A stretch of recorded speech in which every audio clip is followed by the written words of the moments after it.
Dubai. That night, the Al Hassan mansion glowed like a palace in the middle of the desert.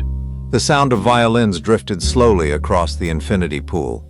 Men in expensive suits raised glasses of champagne beneath golden lights. Women covered in diamonds laughed as if pain had never existed in the world. But far away from the center of the party, a little 8-year-old girl stood alone near the edge of the pool. Sophia Al Hassan, the only daughter of the richest billionaire in Dubai. No one noticed the slight trembling in her body. No one saw the sadness in the child's eyes. Because in that house, the adults loved Sophia's inheritance more than Sophia herself. Meanwhile, Amina, an African immigrant maid, quietly wiped the glass floor beside the pool. She heard laughter behind her, then instinctively looked up. And in that exact moment, Amina saw Layla, the billionaire's beautiful new wife, the woman the Dubai media called perfect. Layla was standing directly behind Sophia. She leaned down and gave the little girl a gentle smile, but then her expression changed, cold. One hand shoved forward. Splash. Sophia disappeared beneath the dark water. The violins stopped. Screams exploded across the mansion. But the most horrifying part was this. Layla never jumped in to save the child. She simply stood there, watching Sophia sink beneath the water. No panic, no fear, no pain in her eyes. Only Amina dove into the pool. She grabbed Sophia beneath the freezing water and pulled the little girl back onto the marble floor while the child coughed and cried for air. Sophia was alive. Amina burst into tears from relief. But in the very next second, Layla screamed in front of the entire crowd. She pointed directly at Amina and shouted, "She was trying to kidnap my daughter." In less than 10 seconds, the maid who had just saved the billionaire's child became a criminal in front of all of Dubai's elite. And what nobody at that party realized was that this was only the beginning of a nightmare far darker than anyone could imagine. Before we continue, tell me in the comments, do you think Amina was truly innocent? Or was someone in that mansion hiding an even more terrifying secret? After Layla's scream, the entire Al Hassan mansion descended into chaos. The wealthy guests who had been laughing over champagne just moments earlier slowly stepped back as if Amina were a real monster. Sophia lay trembling on the cold marble floor, water dripping from her hair onto her tiny bare feet. Amina knelt beside her, completely soaked, breathing hard, her hands still shaking after pulling the little girl from the bottom of the deep pool. But nobody looked at her like a hero. They looked at her like a threat.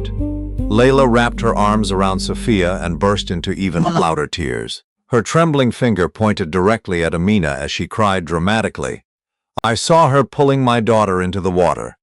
She was trying to take Sophia away." Whispering quickly spread through the party. One woman murmured that immigrants were dangerous. Another man claimed he had read stories about foreign maids kidnapping rich children in Dubai. In just a few short minutes, dozens of strangers had already built a guilty verdict for Amina inside their minds. Nobody asked what really happened. Nobody asked why she had jumped into the pool. They only saw the cheap maid uniform on her body and immediately decided she was the criminal. Amina tried desperately to explain. She said Sophia had been pushed into the water. She said Layla had been standing behind the little girl moments before the accident happened. But Layla instantly covered her face and cried even harder.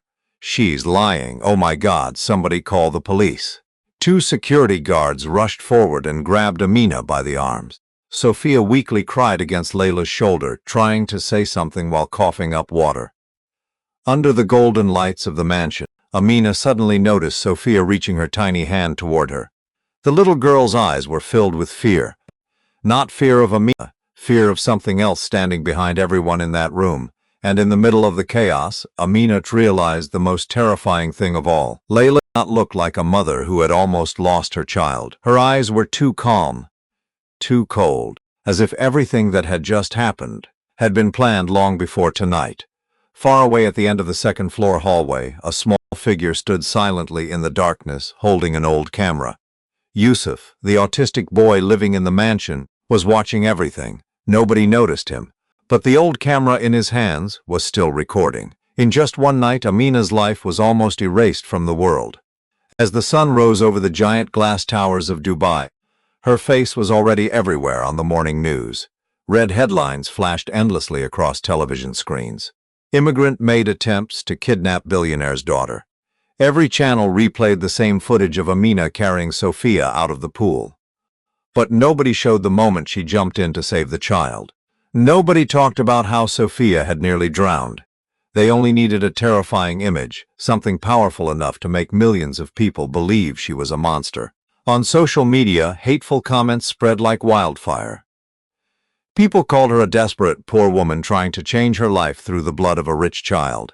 Some demanded that all immigrant maids should be deported from Dubai. Amina sat alone inside the freezing interrogation room at the police station, her hands trembling softly against the cold metal table. Her maid uniform was still soaked with pool water. Wet strands of hair clung to her pale face. A female officer slid a tablet across the table toward her. "Look at what people are saying about you outside." Amina stared at the endless stream of comments flooding the screen. Nobody knew who she really was. Nobody knew she worked 3 jobs to send money back to Africa for her sick mother. Nobody knew her little sister had drowned in front of her years ago.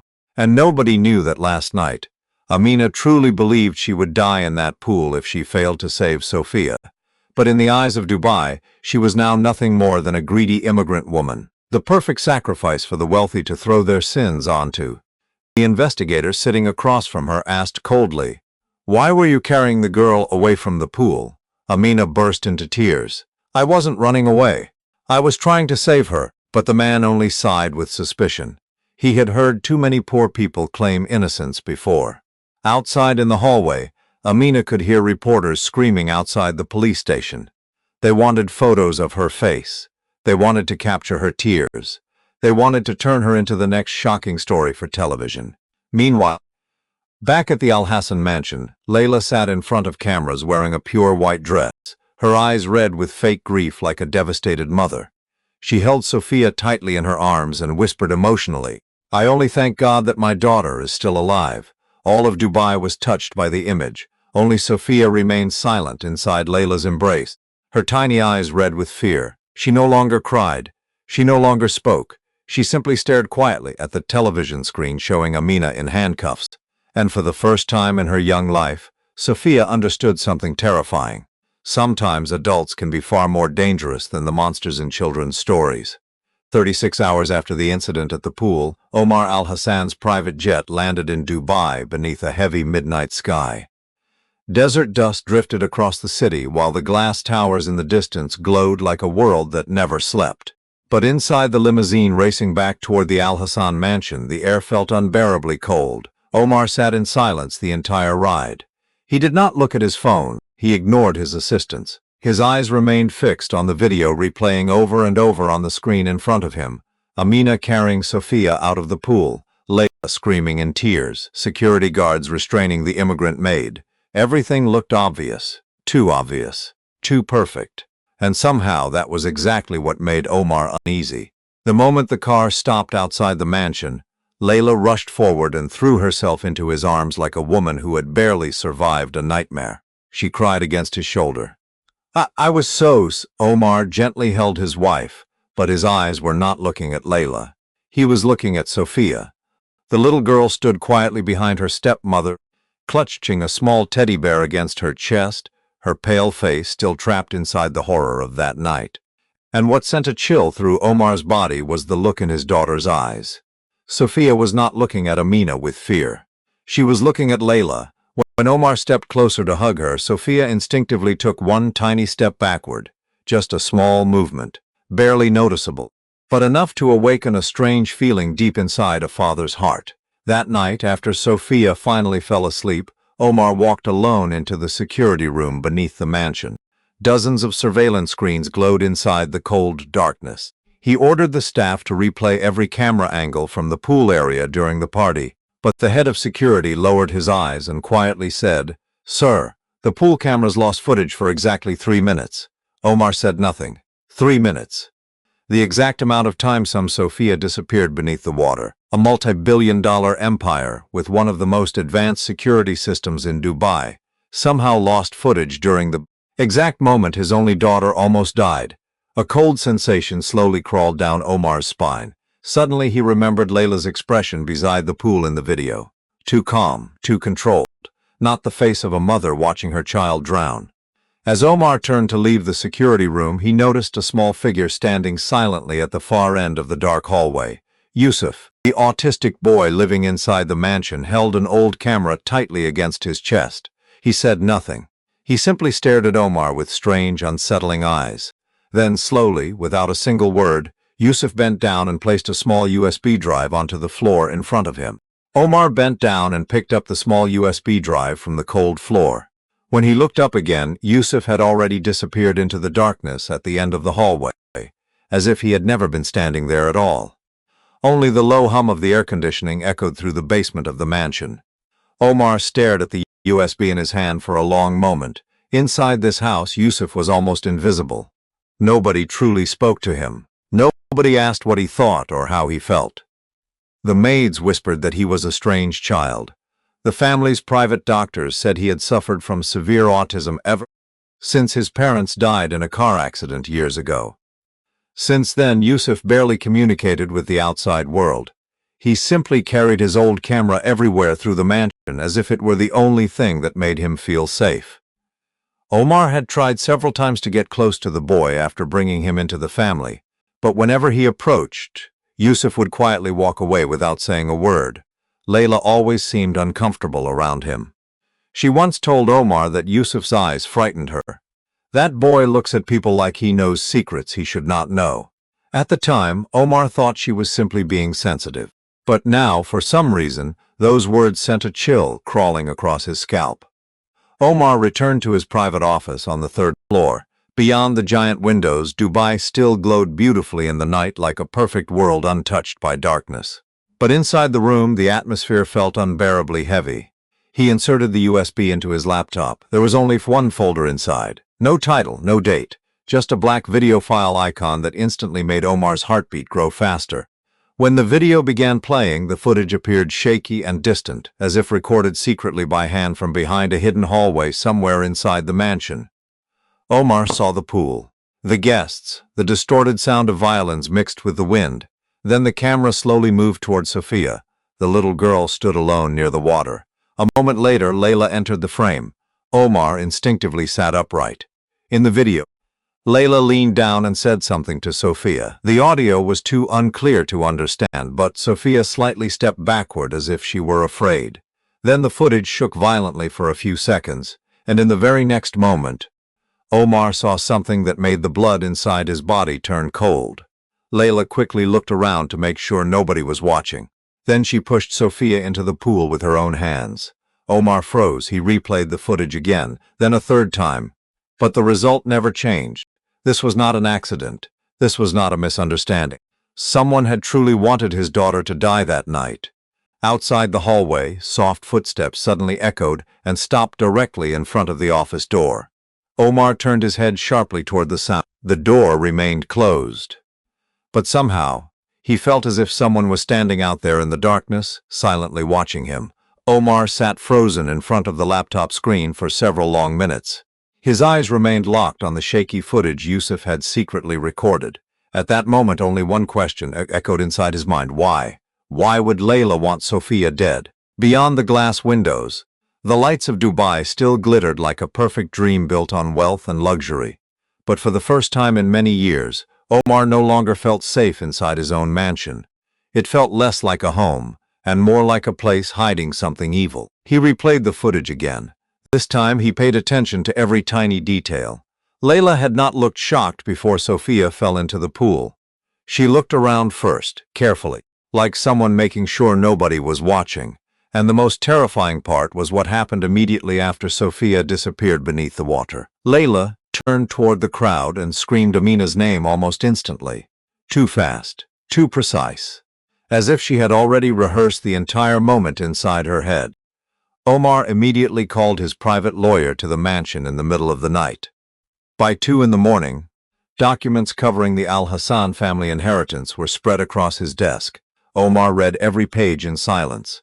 Then he stopped at the will created after the death of his first wife. Sophia was listed as the sole heir to the entire Al-Hassan empire until she reached the age of 25. But if Sophia died before then, every asset would automatically transfer to the next biological child carrying the Al-Hassan bloodline. Omar's hands tightened around the paper so hard they began to shake. Layla was 3 months pregnant. The room fell into a suffocating silence, and in that moment Omar finally understood the horrifying truth. Sophia had never been a random victim. She was the final obstacle standing between Layla and $14 billion. Omar suddenly felt sick. The woman he had shared a bed with for 3 years, the woman who constantly claimed to love him, may have been secretly planning his daughter's death for a very long time. But there was still one thing Omar could not understand. Why blame Amina? Until his lawyer quietly spoke a sentence that sent chills through the room. Society will always believe a poor immigrant woman is guilty before they suspect a wealthy socialite. Omar slowly looked up, and everything made sense. Amina was the perfect sacrifice. No family in Dubai, no power, no expensive lawyers. Nobody to protect her. As long as the media focused all their attention on the poor maid, nobody would ever look closely at Layla. The more Omar thought about it, the colder his body became. This was not an impulsive act. This was a carefully planned operation built over months. The pool cameras disappeared for exactly 3 minutes. Reporters arrived unusually fast. The first headlines were published less than an hour after the incident. Everything felt staged, as if someone had prepared the entire performance before Sophia ever touched the water. Then suddenly Omar remembered something disturbing. 1 week before the incident, Layla had insisted on replacing the entire pool security team because she claimed she no longer felt safe. At the time, Omar thought it was simply a small request from a pregnant wife. But now, every piece of the puzzle was reconnecting in the most terrifying way possible. While Omar sat trapped inside his spiraling thoughts, his phone suddenly vibrated. A message from an unknown number appeared on the screen. Only one short sentence. Check the old garage cameras from your first wife's accident. Omar felt his heart stop for several seconds. Nobody outside the family even knew those old garage cameras still existed. And the only person who had just given him the pool footage was Yusuf. That night, close to 3 in the morning, Omar walked alone into the old garage behind the Al Hassan mansion. The place had remained locked for years, ever since the death of his first wife. No servants were allowed inside. Nobody in the family ever wanted to speak about those memories again. People always said it was simply a tragic car accident during a heavy rainstorm outside Dubai. But as Omar stepped into the dark garage covered in dust for the first time in years, he began to feel that something about the past was terribly wrong.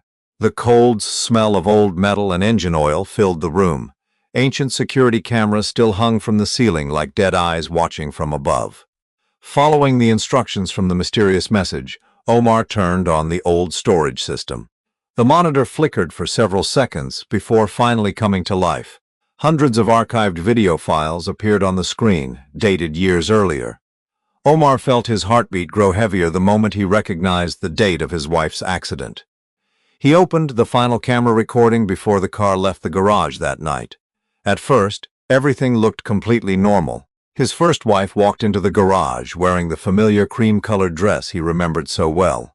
She smiled warmly at someone standing outside the frame. Then, a few seconds later, Layla entered the video. Omar froze. For 3 years, Layla had always claimed she had never met his late wife before the accident. But in the footage, the two women were clearly speaking to each other. There was no audio, only grainy old images that somehow made everything even more terrifying. Layla quickly glanced around, exactly the same way she had looked around the night Sophia was pushed into the pool. Then she bent down beside the front wheel of the car, only for a few seconds, then calmly stood up again as if nothing had happened. Omar's first wife never noticed anything strange. She even hugged Layla before driving away. 2 hours later, the car crashed off the highway and exploded. Omar felt the blood drain from his body. He replayed the footage again and again as if his mind refused to accept what his eyes were seeing. The same eyes, the same careful glance before acting, the same terrifying calmness afterward. This was no longer suspicion. Layla had been there the day his wife died, and she may have been the reason the brakes failed that night. Omar could barely breathe. He collapsed into the chair inside the darkness of the garage, his hands trembling violently. For years, he had blamed himself for not being beside his wife on the day she died. He believed it had simply been cruel fate. But now the truth felt far more horrifying. The woman currently sleeping inside his bedroom might be a murderer. Then suddenly, Omar remembered something from years ago that he had never fully understood before. During his wife's funeral, Yusuf, still just a small child at the time, had stood far away staring at Layla while repeating the same strange sentence over and over again. Everyone assumed the boy was traumatized by grief. She hurt the car. She hurt the car. Nobody understood what Yusuf meant back then. Nobody believed an autistic child. But now, inside the cold darkness of the old garage, Omar finally understood. Yusuf had seen everything many years ago. Omar did not sleep that entire night. He sat alone in his office while the cold glow of the laptop screen painted shadows across his pale face like a man who had just discovered his entire life was built on lies. Outside the glass windows, Dubai still glittered beautifully beneath the night sky, perfect and untouchable as always. But inside the Al Hassan mansion, something dark had been quietly growing for years without him ever noticing. Close to 4 in the morning, Omar slowly walked toward the master bedroom. Every step felt heavy, dragging memories behind him. Memories of his first wife, memories of Sophia as a little girl, memories of Layla in her white wedding dress, the woman he once believed was destiny itself. When he opened the door, Layla stood in front of the mirror wearing a white silk nightgown, one hand resting gently on her pregnant stomach, her expression disturbingly calm. The moment she saw Omar, her face instantly softened into the same warm and caring expression she always used around him. "You're still awake?" Omar said nothing. He quietly placed the laptop on the table and turned the screen toward her. The garage footage began to play. The second Layla saw herself standing beside the car of Omar's late wife, the color drained from her face. "No, Omar, I can explain." Her voice trembled immediately. She rushed toward him and grabbed his hand desperately. "It's not what you think. She told me the tire sounded strange. So I bent down to check it for her." Omar stared at the woman in front of him for a long moment. A few days earlier, he probably would have believed her instantly, but now every word coming from Layla sounded rehearsed. Too perfect, too smooth. Omar opened the second hidden video Yusuf had stored inside the USB drive. This one came from the hallway camera near the garage. Layla carefully looked around before pulling a small metallic object from her purse. Then she crouched beside the wheel much longer before calmly walking away. The room fell silent. Layla slowly released Omar's hand. Her face turned completely white. "Yusuf, no, that's impossible." Omar felt pain tightening his chest so hard he could barely breathe. "How many years, Layla?" Tears suddenly filled her eyes. At first, they came softly, then harder and harder, like years of pretending were finally collapsing all at once. "You don't understand, Omar. You never understood." Layla collapsed onto the floor, her shoulders shaking violently. Mascara streamed down the face that had appeared on luxury magazine covers for years. "I grew up in a place where poor people weren't even treated like human beings." Her voice became more distorted with every word. "My mother died on a hospital floor because we couldn't afford treatment. Rich people walked past her like she was trash." Omar remained silent. Layla suddenly laughed through her tears. A dry, chilling laugh that echoed through the room. "Poor people don't get the luxury of weakness, Omar.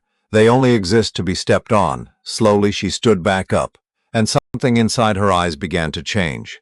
The helpless sadness disappeared. In its place came bitterness, rage, years of hatred buried beneath elegance and beauty. "I did everything to enter your world. I endured the way rich people looked down on me. I pretended to be sweet, pretended to be perfect, pretended to love Sophia." Omar slowly stepped backward as if he no longer recognized the woman standing before him. Layla stared directly at him and laughed louder. "Did you really think I loved that girl?" Her voice suddenly terrifyingly cold. "Every time I looked at Sophia, all I saw was $14 billion standing between my child and this empire." Omar felt ice spread through his body. Layla stepped closer, her eyes burning with madness now. "She was born with everything, and I had to crawl out of hell with blood on my own hands just to survive." Then finally, the perfect mask shattered completely. Layla screamed with desperation and hatred exploding from deep inside her soul. "Sophia had to disappear, otherwise my child would have nothing." The room fell into dead silence after the words escaped her mouth, and then suddenly, a small trembling voice whispered from the hallway, "You're a monster." Sophia stood outside the doorway clutching her teddy bear tightly against her chest. Tears rolled down her tiny face. Layla slowly turned toward the little girl. And for the first time in her life, there was no fake warmth left in her eyes. Only the terrifying coldness of someone who had completely lost her humanity.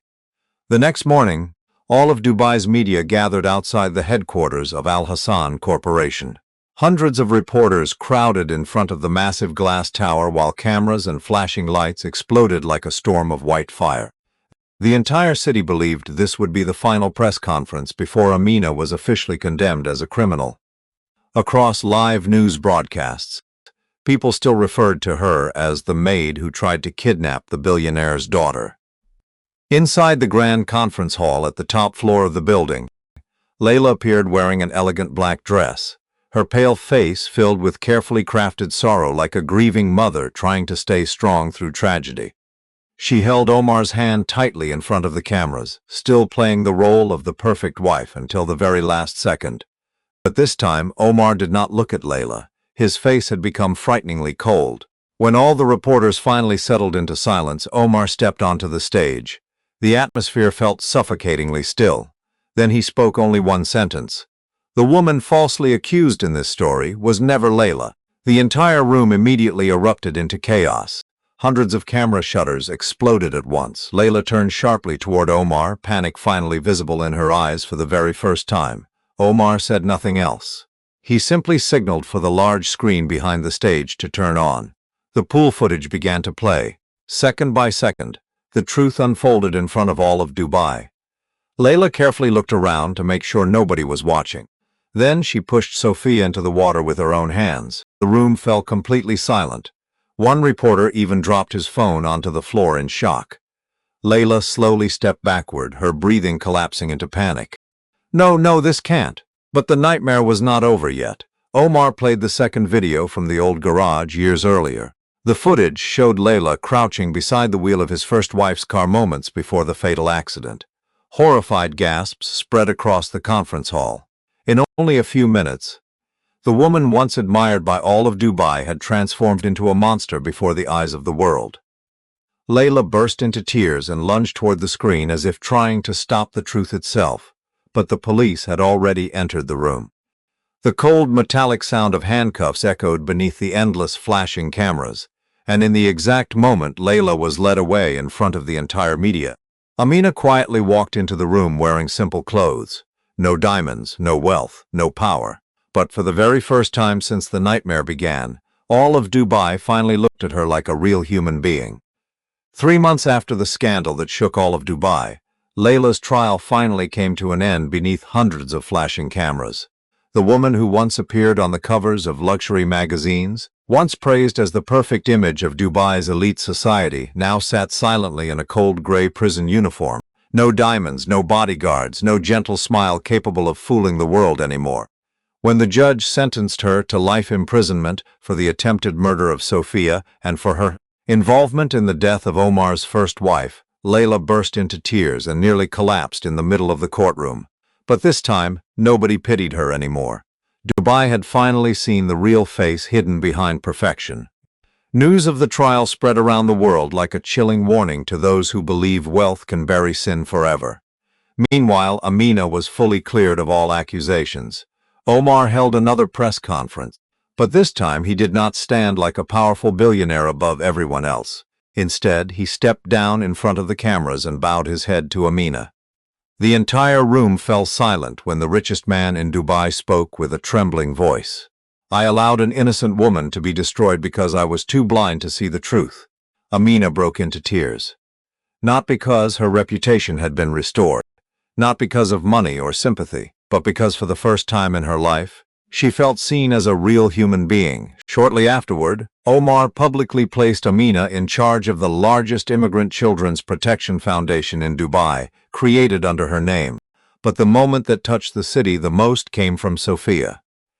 During the ceremony announcing the charity foundation, the little girl walked forward, held Amina's hand tightly in front of hundreds of cameras and whispered through tears, "Everyone wanted my inheritance. She was the only one who wanted me alive." The entire room fell silent. Many people openly cried. 1 year later, Amina's life had completely changed. She was no longer the poor maid once hated and humiliated by Dubai.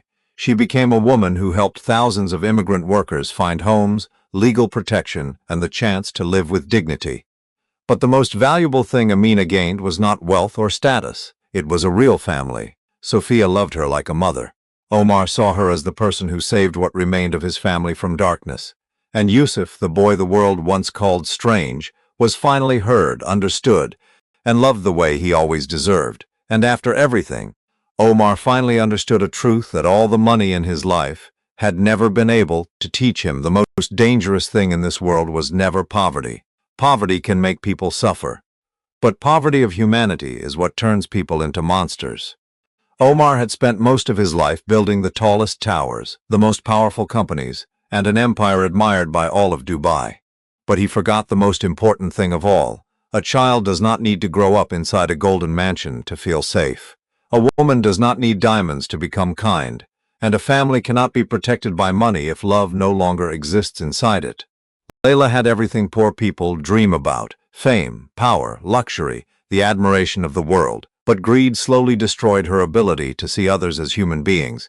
In her eyes, Sophia was no longer a child, only an obstacle standing between her and wealth, and that was the moment she lost her soul.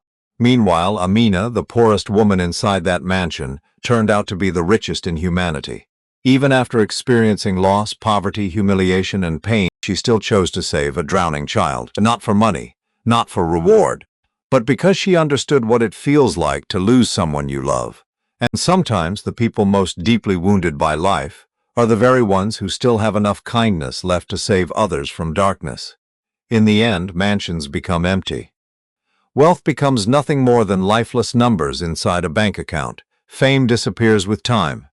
But the way a person treats those weaker than themselves, that is what truly defines who they are. Because in this life, the most valuable thing is not how much you own. It is whether, after all the pain the world throws at you, you still choose to remain a good human being.